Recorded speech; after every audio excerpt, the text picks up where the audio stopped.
오늘 소개할 스토리는 67살 8년 전 남편 사망 후 혼자 살던 여성이 72세 옆집 남자가 친절하게 다가왔지만 밤에 창문 밖에서 지켜보는 모습을 발견했고 조사 결과 전 부인과 별거 중이며 접근 금지 명령도 있었는데 어느 날 전 부인 사진을 보여주며 너무 닮았다고 집착했으나 단호하게 거절한 후 병원에서 만난 65세 물리치료사가 천천히 다가와 6개월 후 조용히 교제를 시작한 윤정혜의 집착과 진짜 사랑을 구별한 황혼의 선택 이야기입니다. 안녕하세요. 어머나 실버 사연 라디오입니다. 구독과 좋아요, 알림 설정 꼭 부탁드립니다. 작은 도움이 저에게는 큰 힘이 됩니다. 이야기를 시작하겠습니다. 안녕하세요. 저는 윤정혜예요. 올해 67살이에요. 서울 강동구에서 혼자 살고 있어요. 8년 동안요. 남편이 8년 전에 세상을 떠났거든요. 남편 이름은 최영수였어요. 65이었어요. 결혼한 지 35년이었어요. 저는 27에 결혼했어요. 남편은 29이었고요. 평범한 부부였어요. 아이는 둘이에요. 딸 둘이요. 큰딸은 수정이에요. 올해 39살이에요. 작은 딸은 수진이에요. 36살이에요. 둘 다 결혼했어요. 수정이는 경기도 광주에 살아요. 수진이는 인천에 살아요. 손주들도 있어요. 수정이한테 둘이요. 수진이한테 하나요. 저는 평생 주부였어요. 아이들 키우고요. 남편 뒷바라지 했어요. 남편은 중학교 교사였어요.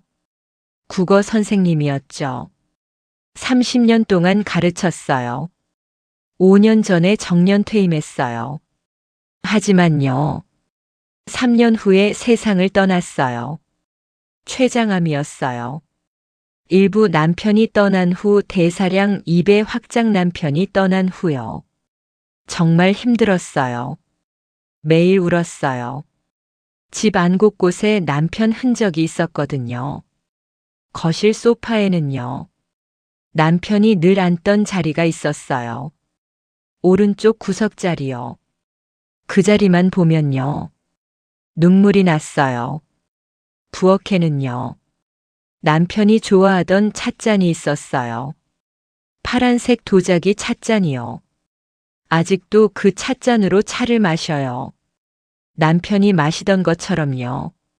침실에는요. 남편 옷이 아직 걸려 있어요. 옷장 왼쪽에요. 가끔 열어서 봐요. 냄새를 맡기도 해요.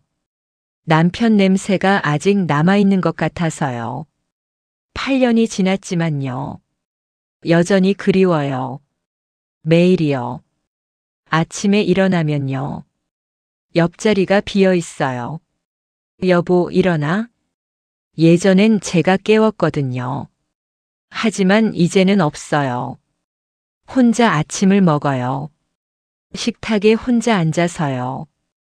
텔레비전을 켜요. 소리라도 있어야 덜 외로우니까요.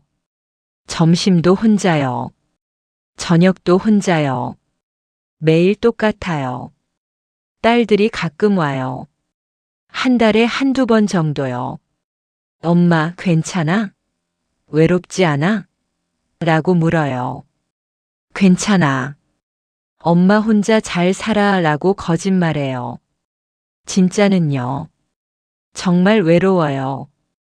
하지만 딸들한테 짐이 되고 싶지 않아요. 그래서 참아요. 혼자 울고요. 혼자 견뎌요. 그렇게 8년을 살았어요. 남편 추억만 붙들고요. 그런데요. 올해 4월이었어요. 이부 옆집에 이사 온 남자 대사량 2배 확장 4월 10일이었어요. 토요일이었어요. 아침부터 시끄러웠어요. 창문을 열어봤어요. 옆집에 이사 트럭이 와 있었어요.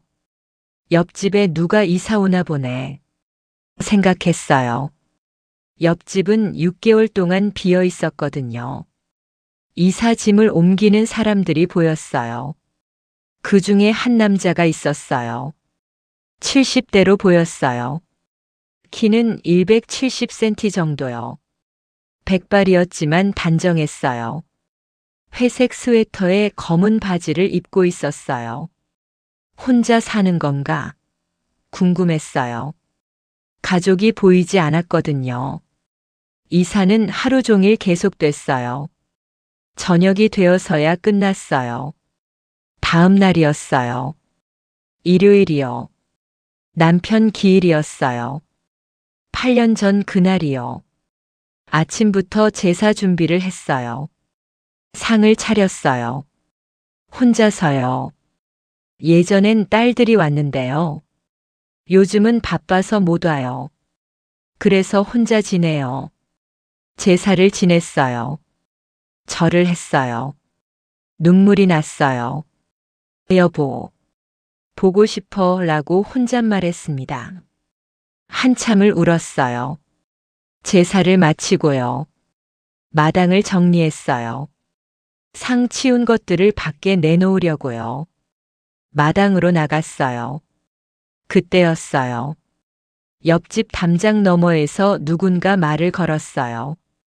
저기요 라고 불렀습니다. 고개를 들었어요.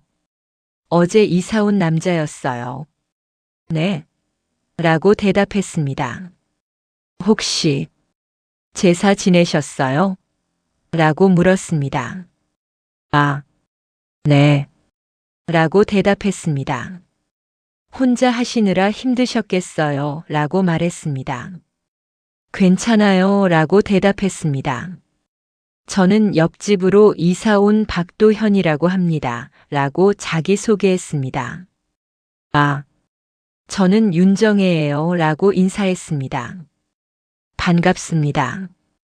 앞으로 잘 부탁드려요. 라고 말했습니다. 네. 저도요. 라고 대답했습니다. 혹시 따뜻한 차라도 드릴까요? 집에 들어오세요. 라고 제안했습니다. 순간 당황했어요. 방금 만난 사람인데. 집까지 들어오라고. 아니에요. 괜찮아요. 라고 사양했습니다. 그래도 되는데요. 제사 지내시느라 피곤하실 텐데 라고 다시 권했습니다. 정말 괜찮아요. 감사합니다. 라고 단호하게 말했습니다. 도현 씨가 아쉬운 표정을 지었어요. 알겠습니다. 그럼 또 봬요. 라고 인사하고 들어갔습니다. 저도 집으로 들어왔어요. 하지만 마음이 묘했어요. 친절한 건가? 아니면 뭔가 다른 의도가 있는 건가? 그날 밤요. 잠이 잘 안 왔어요. 계속 도현 씨가 생각났거든요. 특히 그 눈빛이요. 친절함보다는요. 뭔가 더 깊은 의도가 느껴졌어요. 3부 너무 빠른 호의 대사량 2배 확장 다음 날이었어요. 월요일이요. 아침 9시쯤이었어요. 시장을 가려고 준비하고 있었어요. 현관문을 열었어요. 그런데요. 도현 씨가 대문 앞에 서 있었어요. 깜짝 놀랐어요. 도현 씨? 무슨 일이세요? 라고 물었습니다. 아, 정혜 씨. 시장 가시는 거죠? 라고 물었습니다. 네. 근데 어떻게 아셨어요? 라고 되물었습니다. 어제 마당에서 말씀하시는 거 들었어요.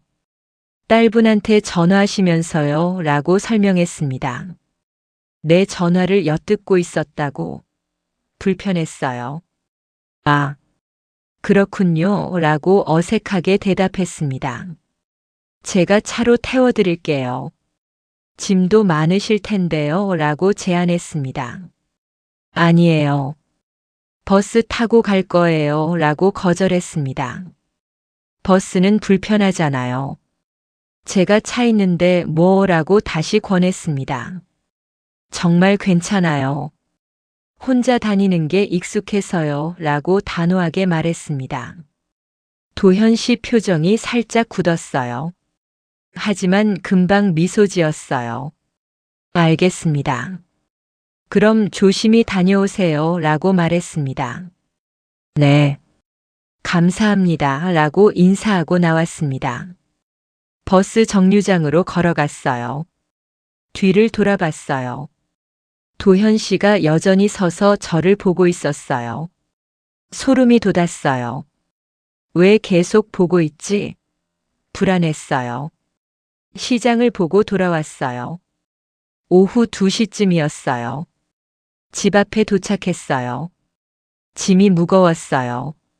쌀도 샀거든요. 현관문을 열려고 하는데요. 또 도현 씨가 나타났어요. 정혜 씨, 제가 들어드릴게요.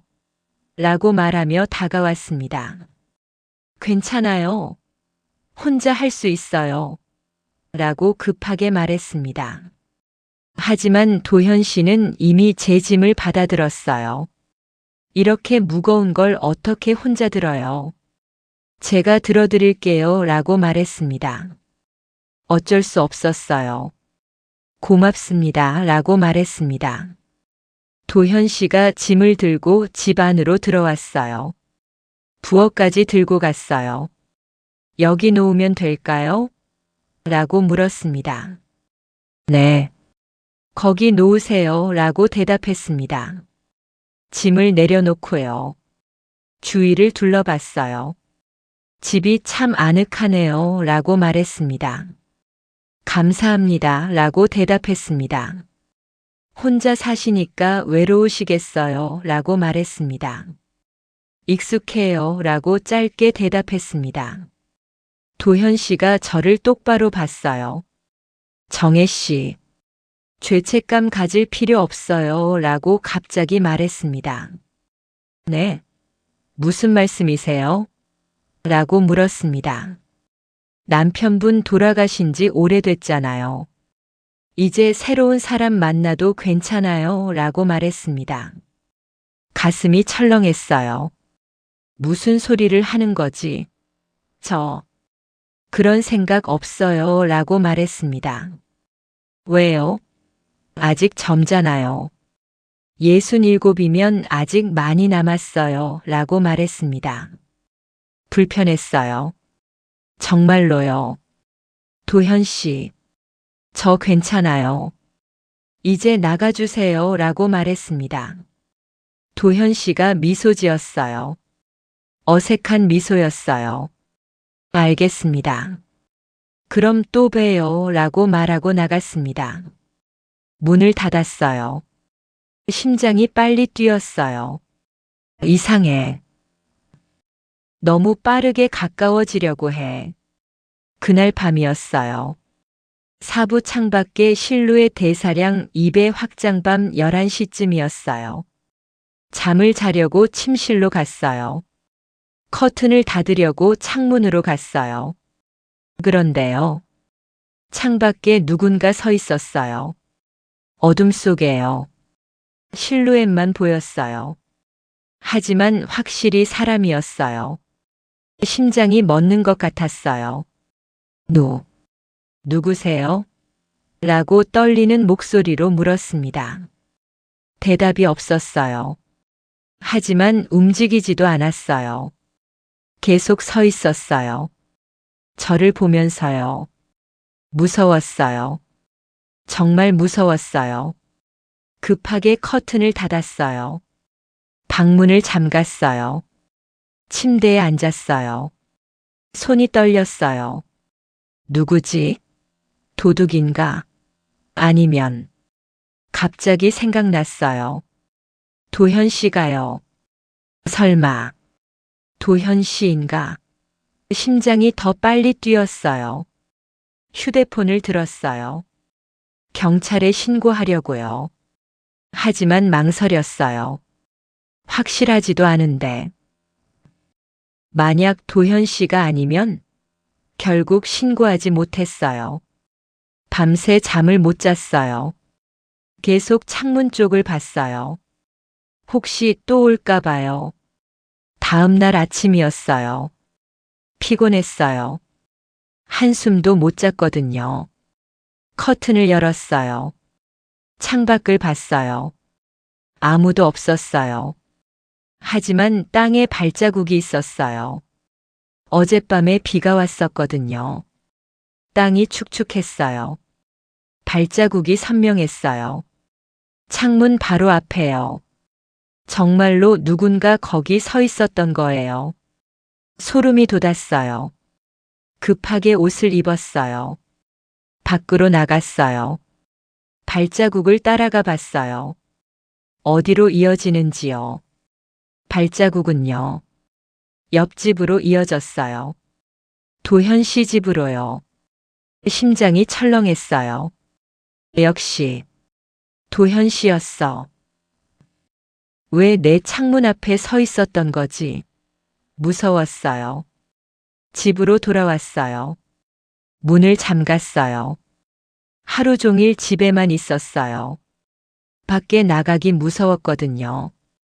오후 되면 대사량 2배 확장 다음 날이었어요. 더 이상 참을 수 없었어요. 직접 물어봐야겠다고 생각했어요. 오전 10시요. 도현 씨 집으로 갔어요. 초인종을 눌렀어요. 문이 열렸어요. 도현 씨가 나왔어요. 정혜 씨? 무슨 일이세요?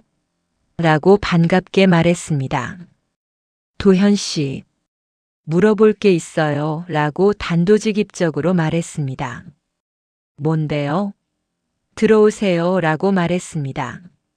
아니에요. 여기서 얘기할게요. 라고 거절했습니다. 도현 씨 표정이 굳었어요. 알겠어요. 뭔데요? 라고 물었습니다. 그저께 밤, 제 집 창문 앞에 계셨죠?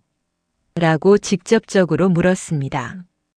도현 씨가 잠시 당황하는 표정을 지었어요. 하지만 금방 미소 지었어요. 아, 들키셨네요. 라고 인정했습니다. 왜 그러셨어요? 라고 떨리는 목소리로 물었습니다. 혼자 계시니까 걱정돼서요. 라고 태연하게 말했습니다. 걱정? 그게 무슨? 라고 되물었습니다.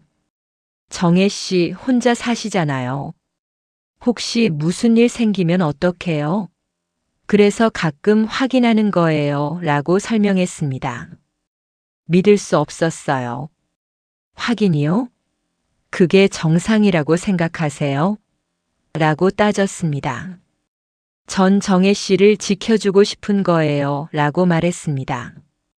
지켜주다니요? 우리가 무슨 사이라고요? 라고 소리쳤습니다. 도현 씨가 한 걸음 다가왔어요. 저는 본능적으로 뒤로 물러섰어요. 정혜 씨, 우리 친구 될 수 있잖아요. 아니, 그 이상도 라고 말했습니다. 가슴이 두근거렸어요. 무서워서요. 그런 마음 없어요.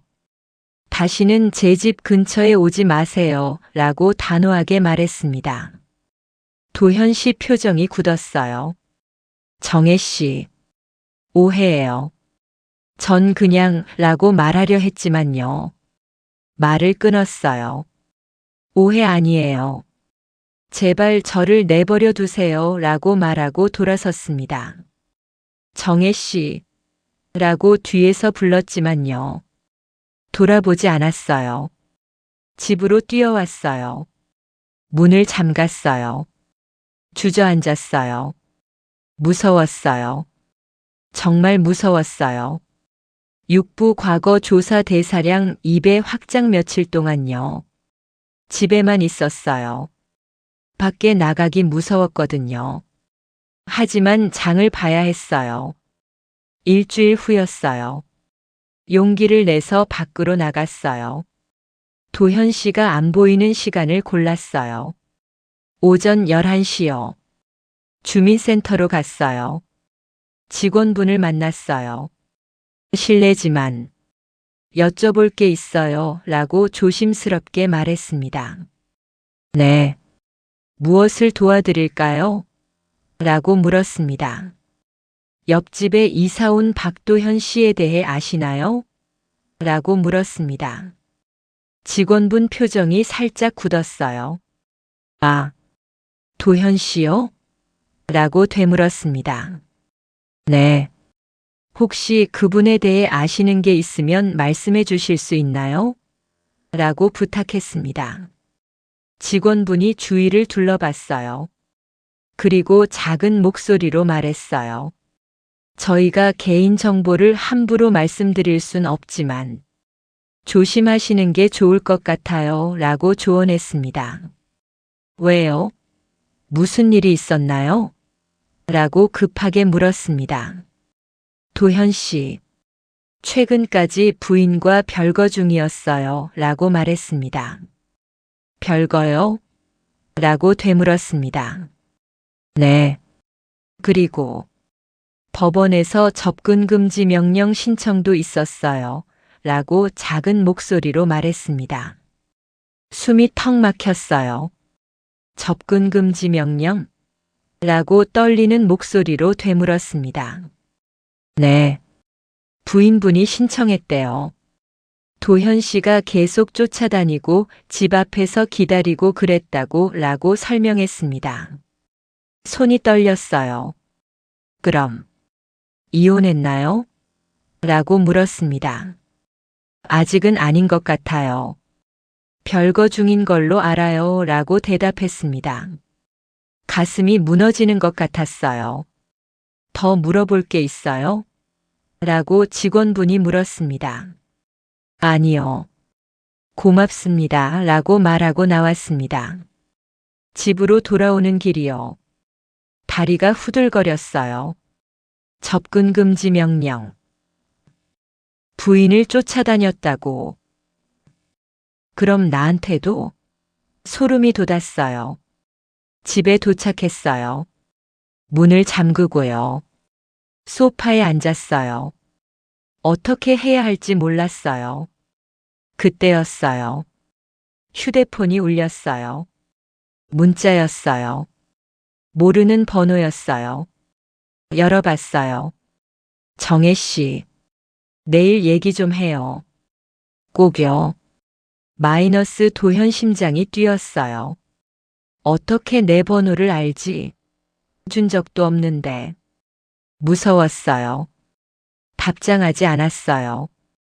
하지만 계속 문자가 왔어요. 정혜 씨, 제발 답장해 주세요. 우리 얘기해야 해요. 오해 풀고 싶어요. 정혜 씨, 10통 넘게 왔어요. 휴대폰을 껐어요. 7부 사진 대사량 2배 확장 다음 날 아침이었어요. 초인종이 울렸어요. 무시했어요. 또 울렸어요. 계속 울렸어요. 멈추지 않았어요. 어쩔 수 없었어요. 문을 열었어요. 도현 씨였어요. 뭐 하시는 거예요? 라고 소리쳤습니다. 정혜 씨, 제발 얘기 좀 들어주세요. 라고 간청했습니다. 할 얘기 없어요. 가세요. 라고 말했습니다. 도현 씨가 갑자기 사진 한 장을 꺼냈어요. 이거 좀 봐주세요. 라고 말했습니다. 뭔데요? 라고 물었습니다. 제 아내예요. 아니 전 아내라고 말했습니다. 사진을 받았어요. 봤어요. 그 순간이요. 몸이 얼어붙었어요. 사진 속 여자가요. 저와 너무 닮아 있었거든요. 머리 스타일도 똑같았고요. 얼굴형도 비슷했어요. 표정도요. 분위기도요. 마치 제 사진을 보는 것 같았어요.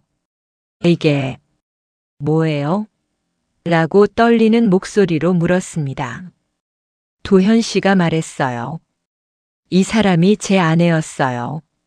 아니, 아직 아내지만 떠난 사람이에요. 라고 설명했습니다. 그게 저랑 무슨 상관이에요? 라고 물었습니다. 도현 씨가 저를 똑바로 봤어요. 정혜 씨, 처음 봤을 때 정말 놀랐어요. 너무 닮았거든요. 라고 말했습니다. 가슴이 철렁했어요. 그래서 제게 접근한 거예요? 라고 물었습니다. 도현 씨가 고개를 끄덕였어요. 처음엔 그랬어요. 하지만 지금은 달라요. 정혜 씨 자체가 좋아요. 라고 말했습니다. 믿을 수 없었어요. 그건 사랑이 아니에요. 라고 말했습니다. 아니에요. 진심이에요. 라고 소리쳤습니다. 저는 당신 아내 대체품이에요. 알잖아요. 라고 따졌습니다. 도현 씨가 무릎을 꿇었어요. 현관 앞에서요. 제발 떠나지 마세요. 당신이라면 다시 살 수 있을 것 같아요. 라고 빌었습니다. 눈물이 났어요. 무서워서가 아니라요. 안타까워서요. 하지만요. 이건 아니었어요. 도현 씨, 일어나세요. 라고 말했습니다. 정혜 씨, 라고 울부짖었습니다. 이건 사랑이 아니에요. 집착이에요. 당신 아내를 저한테 투영하는 거예요. 라고 단호하게 말했습니다. 도현 씨가 고개를 들었어요. 눈물이 흐르고 있었어요. 저도 알아요. 하지만 어쩔 수 없어요. 당신 보면 그 사람이 생각나요. 라고 울먹였습니다. 가슴이 아팠어요. 하지만 단호해야 했어요. 도현 씨, 전문가한테 상담 받으세요. 그리고 다시는 저한테 오지 마세요. 라고 말하고 문을 닫았습니다. 안에서 문을 잠갔어요.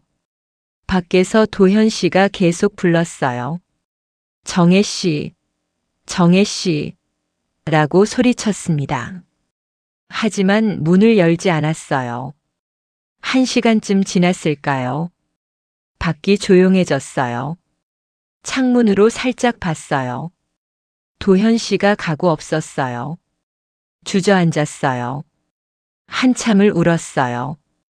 8부 병원에서의 만남 대사량 2배 확장 일주일이 지났어요. 도현 씨는 더 이상 나타나지 않았어요. 다행이었어요. 하지만 마음은 여전히 불안했어요. 어느 날이었어요. 허리가 아팠어요. 요즘 자주 아팠거든요. 병원에 가기로 했어요. 정형외과요. 예약하고 갔어요. 접수를 하고요. 대기실에 앉았어요. 1시간쯤 기다렸어요. 이름이 불렸어요. 진료실로 들어갔어요. 의사 선생님이 검사하셨어요. 허리 디스크가 조금 있네요. 물리치료 받으세요. 라고 말했습니다. 네, 알겠습니다. 라고 대답했습니다. 물리치료실로 갔어요. 접수하고요. 자리에 앉았어요. 잠시 후요. 한 남자가 나왔어요. 물리치료사였어요. 60대 중반으로 보였어요. 키는 165cm 정도요. 안경을 쓰고 있었어요. 얼굴이 온화했어요. 윤정혜 님이시죠? 라고 확인했습니다. 네, 라고 대답했습니다. 저는 물리치료사 김세훈입니다. 이쪽으로 오세요. 라고 안내했습니다. 따라갔어요. 침대에 누웠어요. 세훈 씨가 허리를 검사했어요. 손길이 부드러웠어요. 조심스러웠어요. 어디가 제일 아프세요? 라고 물었습니다. 여기요. 왼쪽 허리 아래쪽이요. 라고 가리켰습니다. 알겠습니다. 천천히 치료해 드릴게요. 라고 말했습니다. 치료가 시작됐어요. 30분 정도 걸렸어요. 그동안 세훈 씨는 계속 말을 걸었어요. 많이 아프셨겠어요. 언제부터 아프셨어요? 라고 물었습니다. 한 달 전쯤부터요. 라고 대답했습니다. 집에서 운동 같은 거 하세요? 라고 물었습니다. 아니요. 별로 안 해요. 라고 대답했습니다. 그럼 스트레칭이라도 하세요. 제가 알려드릴게요. 라고 친절하게 말했습니다. 고맙습니다. 라고 대답했습니다. 치료가 끝났어요. 일어나 앉았어요. 세훈 씨가 스트레칭 방법을 알려줬어요. 정말 자세하게요. 하나하나 천천히요. 서두르지 않았어요. 편했어요. 도현 씨랑은 달랐어요. 도현 씨는 빨랐거든요. 급했어요. 하지만 세훈 씨는 천천히였어요. 여유로웠어요. 다 끝나고요. 세훈 씨가 말했어요. 일주일에 3번은 오셔야 해요. 괜찮으시죠? 라고 물었습니다. 네. 알겠습니다. 라고 대답했습니다. 다음 주 월요일에 뵐게요. 조심히 가세요. 라고 인사했습니다. 네. 감사합니다. 라고 인사하고 나왔습니다. 집으로 돌아오면서요.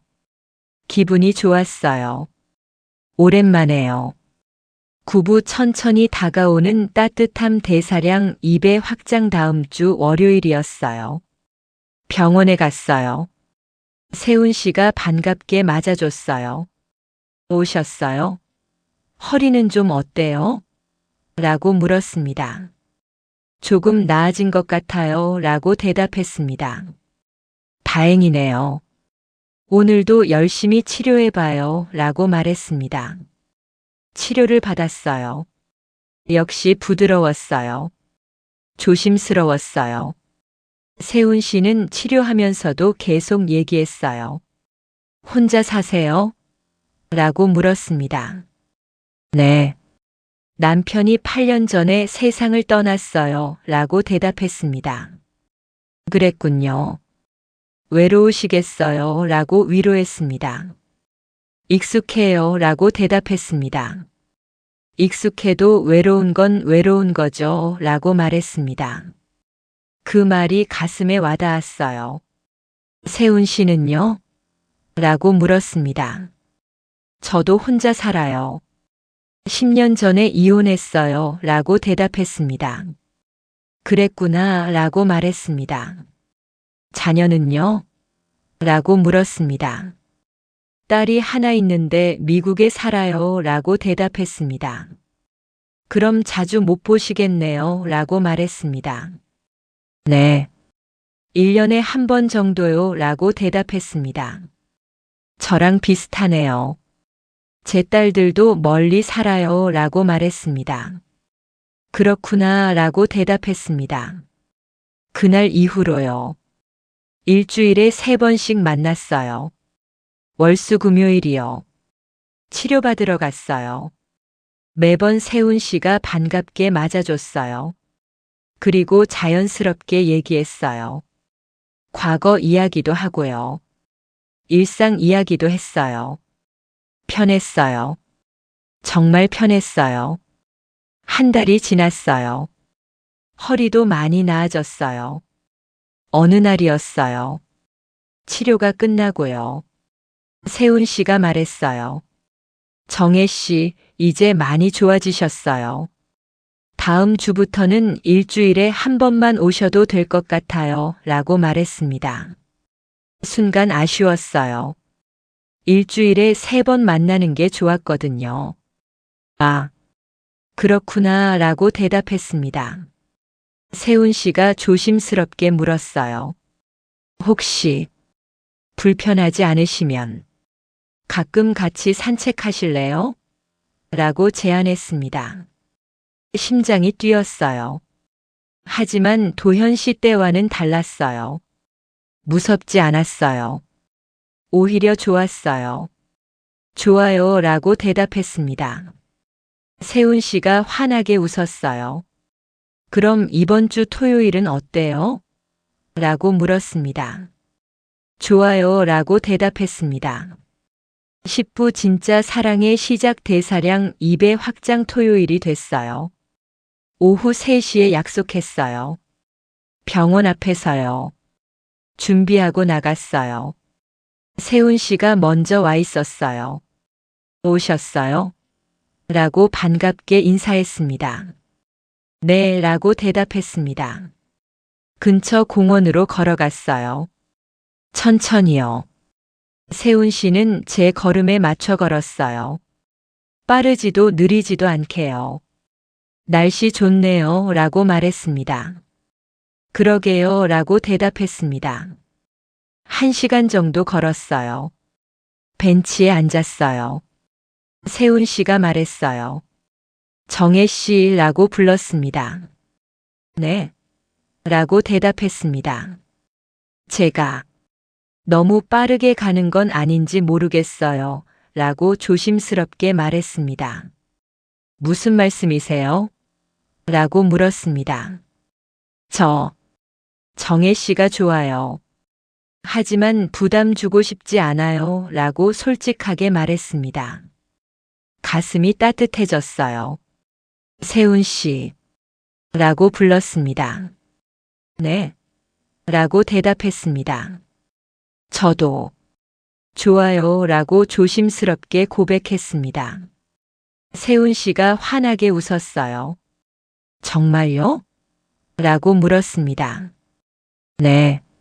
라고 대답했습니다. 고맙습니다. 천천히 가요. 서두르지 않을게요 라고 약속했습니다. 그 말이 좋았어요. 도현 씨는 빨랐거든요. 급했어요. 하지만 세훈 씨는 천천히였어요. 여유로웠어요. 저한테 필요한 건요. 강한 집착이 아니라요. 천천히 다가오는 따뜻함이었어요. 그날 이후로요. 자주 만났어요. 일주일에 2번 정도요. 산책도 하고요. 카페에서 차도 마셨어요. 가끔은 영화도 봤어요. 6개월이 지났어요. 이번 스토리의 엔딩은 지금은 세훈 씨랑 조용히 교제하고 있어요. 손을 잡을 때면요. 아직도 설레요. 가끔 남편이 미안해요. 하지만 세훈 씨가 말해요. 정혜 씨, 사람 마음은 서두르지 않아도 결국 닿을 곳에 닿아요. 라고 말합니다. 그 말이 맞는 것 같아요.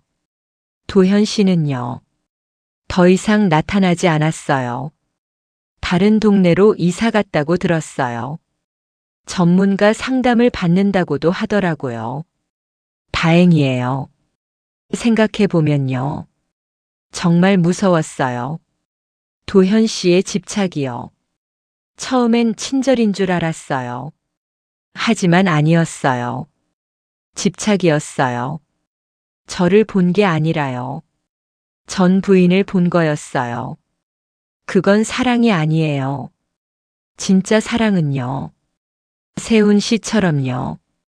천천히 다가와요. 서두르지 않아요. 상대방을 존중해요. 그게 진짜 사랑이에요. 저는 이제 알아요. 67에요. 늦었지만요. 진짜 사랑을 만났어요. 행복해요. 정말 행복해요. 여러분도요. 조심하세요. 너무 빠르게 다가오는 사랑은요. 의심해 보세요. 진짜 사랑은요. 천천히 와요. 저희처럼요. 지금까지 어머나 실버 사연 라디오였습니다. 구독과 좋아요, 알림 설정 꼭 부탁드립니다. 작은 도움이 저에게는 큰 힘이 됩니다. 감사합니다.